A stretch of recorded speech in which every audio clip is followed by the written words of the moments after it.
Hello et bienvenue dans Mode d'emploi, le podcast incontournable des marques engagées. Je suis Audrey, styliste, consultante et hackeuse au service des entrepreneurs mode et lifestyle. Depuis 2018, j'accompagne les créateurs et créatrices pour donner vie à leurs projets en partageant les conseils et les secrets bien gardés des grandes marques pour réussir. Dans ce podcast, nous allons pirater les techniques et méthodes de l'industrie pour les mettre entre les mains de marques indépendantes comme la vôtre.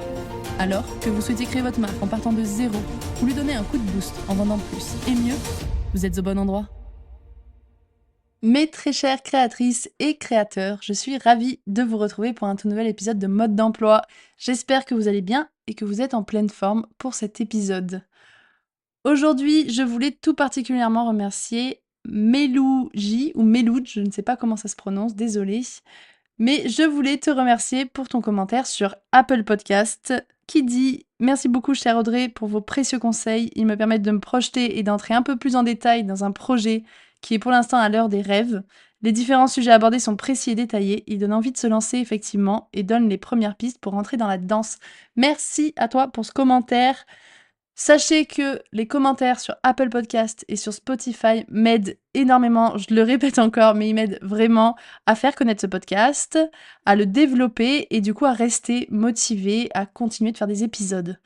Donc n'hésitez pas à me laisser un commentaire sur Spotify ou sur Apple Podcast.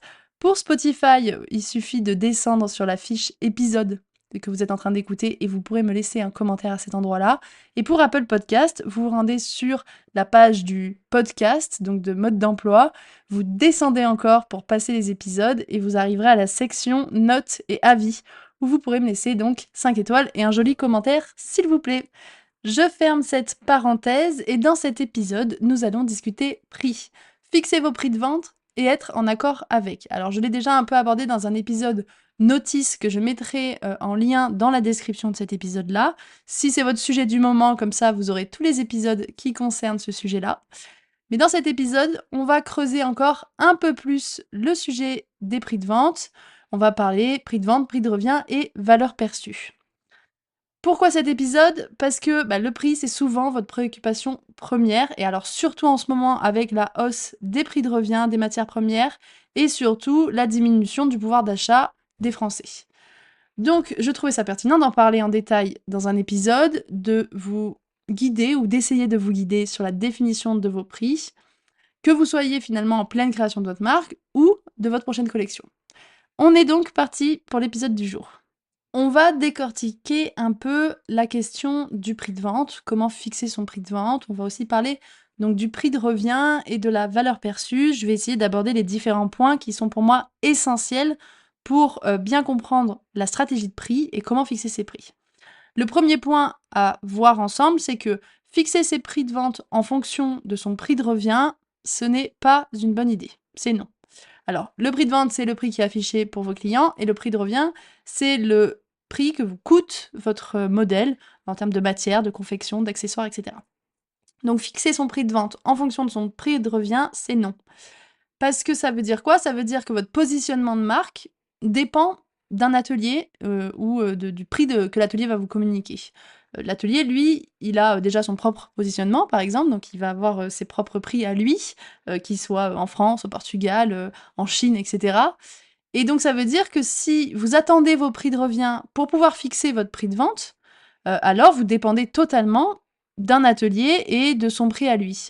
Ça veut dire que le prix qui est un des 4 piliers du mix marketing, donc on a le prix, le produit, la place, donc la distribution, et le quatrième, c'est la promotion de la communication. Donc, ces 4 piliers-là, il y a le prix à l'intérieur. Ça veut dire que ce pilier-là est totalement dépendant d'un élément extérieur, d'un facteur extérieur qui est l'atelier et le prix que l'atelier va vous donner. Alors, il n'est pas dépendant que de ça parce qu'il dépend aussi de votre modèle, de votre matière, etc. Mais n'empêche, c'est que c'est pas vous qui avez la main dessus et vous maîtrisez pas ce coup-là. Donc, il faut fixer vos prix en fonction de votre marque, de votre positionnement, mais pas en fonction de votre prix de revient.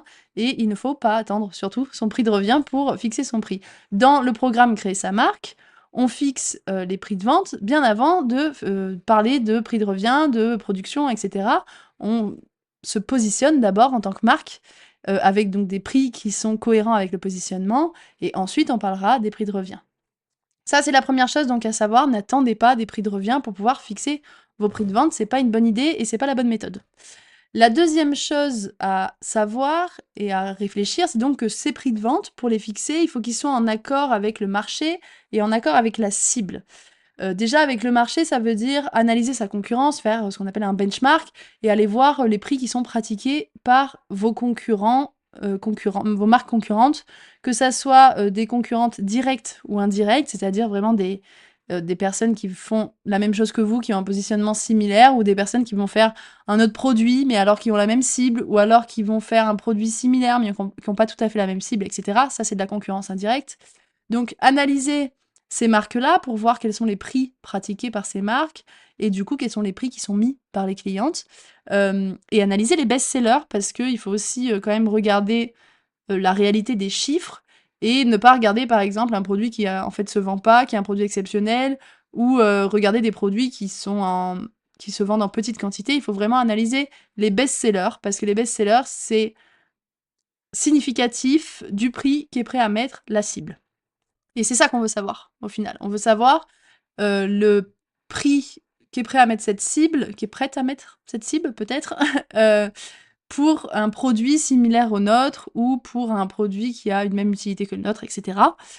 Donc, je veux savoir quels sont les best-sellers de ces marques. Ça, là aussi, dans le programme Créer sa marque, il y a, au moment où on est sur le positionnement marque, un outil qui permet de voir les best-sellers de ces marques concurrentes, de la plupart des marques concurrentes, et qui permet donc de définir des prix en fonction de ça aussi. Donc, se fixer avec la concurrence et puis analyser pour faire un vrai benchmark et voir quels sont les prix pratiqués ailleurs. L'erreur, ça va être des fois de se comparer à des marques qui sont des marques trop grosses et qui font des économies d'échelle que nous, on ne pourra pas faire au début. Sachant que les économies d'échelle, pardon, il faut vraiment des quantités astronomiques pour pouvoir en faire. Donc, il faut éviter de se comparer à des marques qui sont trop avancées et qui ont 5-10 ans d'avance sur nous. Il faut essayer de se comparer avec des marques qui nous ressemblent réellement dans les valeurs, dans les lieux de fabrication, dans le style, dans la cible et le positionnement. Alors bien sûr, on peut aller regarder quand même combien sont prêtes à mettre les cibles de marques concurrentes éloignées, mais il ne faut pas se baser que là-dessus. Et ensuite, donc, il faut bien évidemment être en accord avec sa cible et ses habitudes d'achat et voir si cette cible-là, elle aime avoir une remise. Au contraire, elle aime acheter en grande quantité. Peut-être qu'elle aime acheter peu, mais régulièrement et avoir un modèle par-ci, par-là qu'elle va aller piocher chaque mois dans des marques préférées. Est-ce qu'elle est très fidèle? Au contraire, est-ce qu'elle est très volatile, etc. Tous ces facteurs-là, donc qui sont ses habitudes d'achat, vont me permettre de définir des prix et des stratégies de prix et des stratégies marketing pour attraper mieux cette cible. Si elle aime acheter régulièrement, je sais qu'un programme de fidélité pourrait lui correspondre. Si au contraire, elle achète en très grande quantité, mais qu'elle est hyper volatile, alors je vais proposer ce qu'on appelle des packs ou des bundles, on reviendra là-dessus, mais je vais lui proposer d'augmenter réellement le panier moyen. Moi, ça va me permettre de vendre plus, même si cette cible-là ne reviendra pas. Donc réfléchir voilà, à ma cible et à ses habitudes d'achat pour fixer des prix de vente qui sont en accord avec la cible et avec le marché. Ensuite, il y avait un point que je voulais aborder, c'était la composition d'un prix. De quoi est-il composé? Parce que fixer un prix, c'est quand même réfléchir à sa composition et à ce qu'il comprend. C'est pas juste un chiffre à, à fixer. Il faut quand même comprendre ce que veut dire ce prix-là. Donc dans un prix, on a bien évidemment les coûts de revient, qui sont les coûts directement liés à une pièce de ma production, la matière, la production, etc. Il y a aussi la marge qui va couvrir les dépenses de marque, c'est-à-dire qui sont les autres coûts, les coûts de marque, de marketing, de communication, tous ces coûts-là que je ne peux pas rapporter à un produit en particulier. Et il y a aussi la marge pour créer du bénéfice et de la trésorerie, donc c'est ce plus-là qu'on va aller chercher et qu'il faut réussir à décrocher et à augmenter. On parle en général de environ 20 à 30% de bénéfices dans le textile.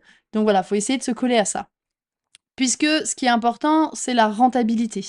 C'est ça qui compte en fait. Ça sert à rien. Enfin, ça sert à rien. Il vaut mieux vendre peu, mais être rentable et dégager du bénéfice et de la trésorerie et avoir un fonds de roulement, conséquent, plutôt que de vendre beaucoup, mais de ne pas avoir de bénéfice. Après, il y a des stratégies. On peut avoir des stratégies qui sont des stratégies, par exemple, de scaling, qui vont être de, au début, vendre en ayant une marge qui est très faible pour faire ce qu'on appelle de l'acquisition, donc aller chercher plein de gens et vendre beaucoup et se faire connaître, etc., pour ensuite essayer d'augmenter ses marges. Mais ça peut être risqué parce que selon votre produit, vous n'allez pas pouvoir non plus doubler vos prix juste pour vos marges et vous allez potentiellement perdre la clientèle précédente qui va pas se reconnaître dans votre positionnement de prix, qui va plus se reconnaître. Donc, dans le textile, dans la mode, il faut quand même réfléchir à un positionnement prix cohérent et donc cette composition de prix, bien évidemment, elle peut bouger et c'est-à-dire que je peux augmenter ou diminuer ma marge, que ce soit la marge qui va couvrir les dépenses de ma marque, mais aussi la marge qui me sert de bénéfice et de trésorerie. Je peux ajuster, mais il faut surtout penser quand même long terme et se dire que quel va être mon positionnement de prix au long terme. Et justement, dans cette stratégie de prix, c'est un point aussi que je voulais aborder, vraiment la partie très stratégique des prix. C'est que dans une marque, donc chaque produit a un prix, a un style, etc. Et au sein d'une marque, chaque produit a une place bien particulière, une fonction, un objectif bien particulier. Par exemple, je vais pas justement aller faire de l'acquisition, comme je disais, avec mon produit le plus cher. Ça servira à rien, ce serait, une perte de temps parce que enfin, pas une perte de temps, mais ce serait me mettre des freins, des bâtons dans les roues, d'aller faire de l'acquisition avec un produit qui est, le haut du panier et qui est un produit un peu cher. Pareil, il faut imaginer donc qu'il y a des produits qui vont servir à faire de l'acquisition, qui servent à passer de prospect à client, ou de audience à client. Il y a des produits qui peuvent servir aussi à fidéliser, qui sont des produits qu'on va pousser, dans, ce qu'on appelle le CRM, donc avec la newsletter, avec, des emails et pourquoi pas, Instagram et cetera. Mais des produits qu'on va pousser dans le CRM parce que c'est des produits qui servent à fidéliser. On peut les pousser aussi avec de la promotion, de fidélisation aussi. Et il y a par exemple aussi des produits qui servent à augmenter, le panier moyen, qui vont être des produits, ce qu'on fait, quand on appelle, ça de l'upsell. Donc ça va permettre d'augmenter un peu ou légèrement mon panier moyen avec un petit produit, par exemple. Et donc là, vous voyez que, j'ai cité 3 produits qui ont des fonctions particulières au sein même de l'écosystème de ma marque et donc qui vont avoir des prix, définis différemment et bien évidemment que je vais pas donc fixer, le même prix pour un produit, type acquisition ou un produit fidélisation ou un petit produit, bonus, upsell. Je vais quand même réfléchir à cette stratégie au global, je vais pas regarder juste produit par produit. Ensuite, un point important et ça je sais que vous aimez bien quand on en parle, c'est la perception du prix pardon, ou la valeur perçue. C'est-à-dire que peu importe le prix, finalement, ton objectif à toi, c'est de le faire oublier. C'est qu'on se dise enfin, de le faire oublier ou alors de le faire paraître, petit ou que c'est une bonne affaire, quoi. Donc pour faire ça, il faut en face augmenter la valeur perçue du produit, c'est-à-dire la valeur que lui donne ma cliente. Ce qu'elle perçoit de ce produit-là, est-ce qu'elle trouve qu'il a une haute valeur ou pas? Mon objectif, c'est d'augmenter cette valeur perçue pour qu'en face, mon prix réel ait l'air plus petit, d'accord? Que ma valeur perçue soit grande et mon prix réel, du coup, petit à côté. Pour ça, il y a plusieurs techniques. Alors, il y a des techniques visuelles ou plutôt structurelles, par exemple, sur ma boutique en ligne, qui seraient typiquement la manière dont sont triés les produits, dont sont affichés les produits dans ma boutique en ligne. Ou alors la manière dont est affiché le prix, la taille, la police, etc. Euh, et toute cette partie un peu visuelle et structurelle. Mais il y a aussi la perception que ma cliente va avoir en arrivant sur mon site. Donc là, on est toujours quand même dans un aspect visuel et ressenti quand même de la valeur perçue. Heu, Comment ma cliente va déterminer, enfin va juger ma marque, quand elle va atterrir sur mon site? Est-ce qu'elle va trouver ça haut de gamme? Est-ce qu'elle va avoir l'impression, au contraire, qu'on est sur un site plutôt entrée de gamme? Inconsciemment, bien sûr qu'elle va pas faire une analyse pour juger et se dire: «Ah oui, OK, le prix est OK», mais son cerveau va analyser, rapidement, le site internet et se faire une idée, de cette marque-là.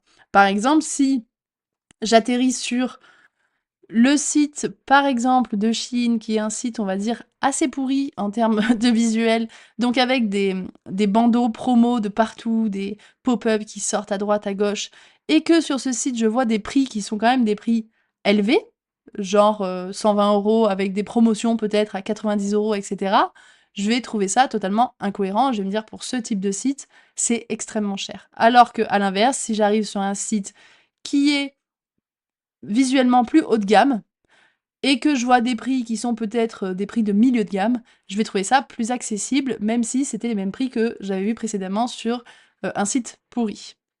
Donc il y a toute cette partie un peu visuelle et perception qu'on va avoir via ton site, via ta manière de mettre en avant tes prix. Alors il y a plein de hacks et de petites choses sur les prix que je vais pas m'étaler là-dessus parce que ça reste des petits hacks, ça fera jamais un positionnement cohérent. Mais voilà, il y a des petites techniques de positionnement du prix, où est-ce qu'il est mis sur la fiche produit, dans quelle police il est mis, quelle taille, etc. Mais c'est pas des choses qui vont tout changer à tes ventes et à la conversion que tu vas faire sur ton site. Au-delà du visuel, de ces techniques visuelles pour la perception du prix, il y a aussi la manière de parler de ton produit. Sur quoi est-ce que tu mets le focus? Alors ça, j'en ai déjà fait des posts Instagram, mais donc je vais les reprendre ici pour les personnes qui me suivent pas encore sur Instagram. Mais il y a tout le côté de ce que tu dis, comment tu communiques sur ton produit, et du coup, comment ta cible perçoit la valeur. Est-ce qu'elle perçoit une valeur élevée pour ton produit? Ton objectif, c'est ça. C'est-à-dire que ton objectif, c'est d'augmenter, on a dit, la valeur perçue. Donc ça, tu peux le faire aussi via ta manière de parler, de communiquer, et comment tu parles de ton produit. Par exemple, donc je vais reprendre les exemples que j'ai déjà partagés sur Instagram, mais dire notre t-shirt est à 50 € et c'est un prix juste car nous limitons les intermédiaires, nos matières sont biosourcées par notre atelier familial, ça veut pas dire grand-chose pour ta cible, voire rien du tout. Le fait que le prix soit juste, bon, ben, c'est toi qui en juges, parce que oui, tu limites les intermédiaires et tes matières sont biosourcées par un atelier familial, ok, mais ta cible, elle a pas de grand intérêt à savoir tout ça, ou en tout cas, elle a pas de... Elle y gagne rien. C'est-à-dire que oui, elle va faire un joli acte d'achat quand elle va le faire, mais elle est pas là non plus pour faire que des jolis actes d'achat, d'accord? On achète aussi par plaisir, par envie, et parce que ça nous apporte quelque chose. Parce que ça nous apporte de la valeur, justement. Donc, cette phrase-là, c'est non. Par contre, dire un t-shirt à la coupe parfaite, dont l'encolure ne se déforme pas, et dans un jersey choisi, car il ne bouloche pas, à seulement 50 €, ça, c'est une bonne affaire. C'est-à-dire que là, si je suis la cliente, je sais que ce t-shirt a la coupe parfaite, je sais qu'il va pas se déformer, parce qu'il y a rien qui m'agace plus que ça quand j'achète un t-shirt et que l'encolure se déforme au bout de quelques lavages, je sais qu'il va pas boulocher parce que le jersey, il a été choisi pour ça, particulièrement pour ça, et on me dit 50 €, je me dis ok, ça c'est une bonne affaire, alors que précédemment je trouvais ça trop cher. Pareil, un jean slim en coton bio fabriqué dans un atelier familial au Portugal, franchement, ça me dit pas grand-chose. Il peut être à 50 comme à 150 €, je vais percevoir peu de valeur. Par contre, voici le jean idéal, fabriqué dans une toile de coton indéformable et une coupe slim qui galbe vos fesses sans jamais vous serrer. Potentiellement, ce jean, il est à 150 €. Je trouverais ce prix abordable parce que on est sur le jean idéal, le jean parfait, le jean que je recherche et qui m'apporte de la valeur. Ça, c'est l'histoire de la valeur perçue. La valeur perçue de tes produits doit toujours être supérieure au prix. C'est-à-dire que tu devrais pouvoir dire à tes clientes, voilà le pitch de mon produit, ce jean idéal, quel est le prix que vous pourriez mettre? Si elles te disent 150 € et que ton prix réel, il est à 130 €, alors c'est gagné. Ça veut dire que tu as réussi à leur faire valoir à leur faire percevoir, pardon, une valeur bien plus élevée que la réalité du produit. Et du coup, ça va permettre à tes clientes de dire ah ok, finalement c'est que 130 €. Alors que ça se trouve, si tu n'avais pas eu le bon discours et le bon pitch de produit, finalement le 130 €, elle l'aurait trouvé peut-être trop élevé parce que la valeur perçue n'y était pas. Donc fais ce travail-là avec tes produits, avec peut-être avec d'autres personnes pour essayer de percevoir chez elles ou de leur demander ce qu'elles perçoivent de tes produits et qu'est-ce qu'elles attendent de tes produits. Est-ce qu'elles attendent qu'ils soient fabriqués dans un atelier familial ou est-ce qu'elles attendent que ça soit un produit indéformable? Essaye de trouver les vrais besoins de tes clientes pour pouvoir appuyer ça et appuyer tes arguments là-dessus et du coup avoir une valeur perçue qui augmente.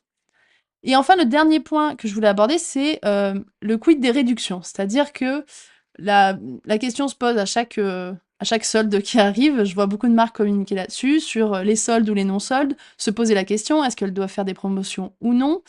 Alors, rien ne t'empêche de faire des promotions, d'accord? Ça n'a jamais été interdit, et moi je trouve pas que ce soit qu'il y ait une image trop négative quand on fait de la promotion, puisque en réalité, c'est normal de devoir aussi écouler son stock de temps en temps. C'est normal de devoir vendre un peu plus sur certaines périodes, de surfer aussi sur des grandes périodes d'achat. Et donc, la promotion, ça permet quand même d'enclencher ce dernier petit pas qui peut manquer parfois. Donc, pourquoi pas faire des soldes ou des promotions? Mais moi, je te conseille d'utiliser des techniques dites douces. Enfin, c'est moi qui appelle ça des techniques douces. En gros, de pas avoir des gros bandeaux rouges généralistes sur ton site internet qui vont dire bah, moins 50% de telle date à telle date sur toute la boutique, ou avoir des moins 25 de partout, etc. Ce que je te conseille, c'est de personnaliser la réduction, c'est-à-dire de segmenter ton audience, tes clients ou tes futurs clients, et de cibler finalement les personnes à qui tu vas faire cette réduction. Ça permet déjà de pas t'afficher comme une marque qui fait de la promotion tout le temps, d'éviter le truc de ça peut arriver qu'on se dise ah j'aimerais bien acheter chez telle marque, mais je vais attendre parce que je sais qu'elle fait des soldes tous les 3 mois, donc je vais attendre les soldes. Ça, c'est compliqué parce que ça va faire que toi, tu vas dépendre tout le temps de ces périodes de soldes, que tu vas peut-être augmenter les temps où tu es en promotion parce que tu vois que c'est que là où tu vends. Donc ça, il faut l'éviter. Et pour éviter ça, il faut éviter de montrer à tout le monde que tu fais des réductions. Donc, personnaliser la réduction et faire des techniques plus douces. Utiliser, par exemple, là aussi, le CRM, donc la newsletter, pour personnaliser cette réduction et aller cibler les bonnes personnes et pas monsieur tout le monde qui passe sur Instagram. Pour ça, je donne plusieurs méthodes dans la mini-formation sur la newsletter, donc qui s'appelle la Newsletter Lover, avec donc des techniques pour personnaliser ces réductions-là et puis vraiment aller targeter les bonnes personnes. Mais en gros, rien ne t'empêche de faire des promotions. Même moi, je trouve que ça peut être conseillé sur des lancements, sur des périodes particulières. Ça peut être intéressant pour vraiment faire passer les personnes qui hésitent encore un tout petit peu. Ça va permettre de vraiment plus les faire hésiter. Donc, un petit résumé des points que j'ai abordés. Le premier, c'est que fixer tes prix de vente en fonction de ton prix de revient, c'est non. N'attends pas ton prix de revient pour fixer tes prix de vente. Le deuxième, c'est qu'il faut fixer des prix de vente qui sont en accord avec le marché et la cible. Le troisième point, c'est réfléchir à la composition de ton prix et essayer de dégager un maximum de bénéfices, bien sûr, sur ton prix. Le quatrième point, c'est réfléchir à la stratégie de prix. Chaque produit a un prix, mais surtout a une fonction et un objectif bien particulier dans l'écosystème de ta marque. Et le quatrième point, c'est sur la perception du prix. Ta valeur perçue doit toujours être supérieure au prix réel de ton modèle. Et enfin, le dernier point, c'est sur les réductions. Rien ne t'empêche de faire des réductions, mais utilise des techniques douces. Voilà, on arrive à la fin de cet épisode sur le thème du prix. J'espère que ces conseils auront été utiles à un maximum de personnes. Je le rappelle encore, mais si cet épisode vous a plu, laissez-moi 5 étoiles et un commentaire sur la plateforme d'écoute de votre choix. Ça me fait plaisir et surtout ça aide le podcast à décoller. Mes très chères créatrices et créateurs, merci d'avoir été à l'écoute. Continuez de transformer vos rêves en réalité. Prenez soin de vous et à bientôt pour un nouvel épisode.